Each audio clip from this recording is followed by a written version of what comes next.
मैं समझता हूं कि ये जो हम लोगों का दशरथ मांझी श्रम नियोजन एवं अध्ययन संस्थान, उसका फायदा है।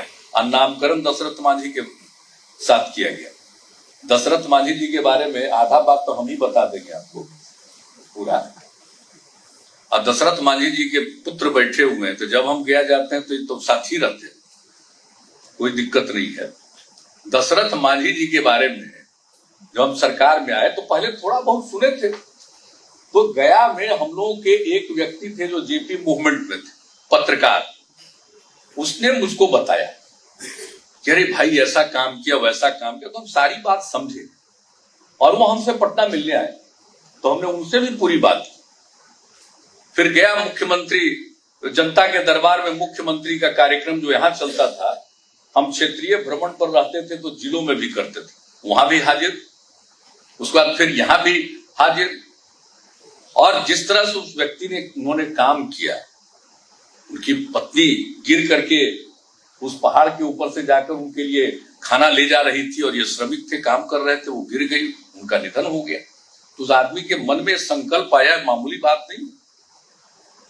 वो कोई पढ़े लिखे और जिनको आजकल हम लोग काबिल कहते हैं, वो काबिल तो नहीं थे, विद्वान तो नहीं थे, लेकिन किस तरह की भावना उस व्यक्ति के मन में पैदा हुई और उसके बाद सोचा कि साहब इस पहाड़ को हम तोड़ तोड़ करके इस पर से रास्ता बना देंगे। और अकेले, बहुत लोगों को लगता था कि क्या काम कर रहा है, किस काम में लगा हुआ, एक ही आदमी अकेले कर रहा हो और वर्षों 20-22 साल तक काम करने के बाद एक रास्ता बना दिया। और तब लोगों को दिखाई पड़ा कि किस तरह। और जो हमको मालूम हुआ कि वो व्यक्ति चले गए, वहां इंदिरा जी थी प्रधानमंत्री, उनसे मिलने के लिए। अब चले गए, गाड़ी में बैठ गए, ट्रेन में तो टिकट था नहीं, तो हटा दिया, तो उतर गए, तो पैदल यहां से चला गया, रेलवे लाइन के बगल बगल से करके दिल्ली। ये सारी बातें हमको उस समय लोगों ने बताई।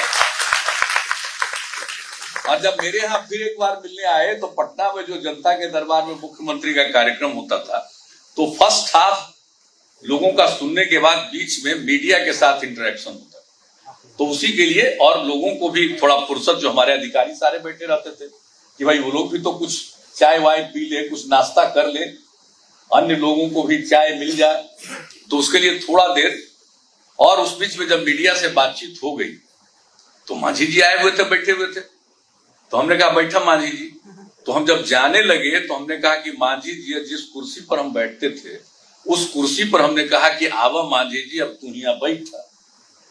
और उसके बाद जो पत्रकार लोगों ने उसकी तस्वीर ली और अगले दिन 8 कॉलम का हेडलाइन बना था, समझ गए?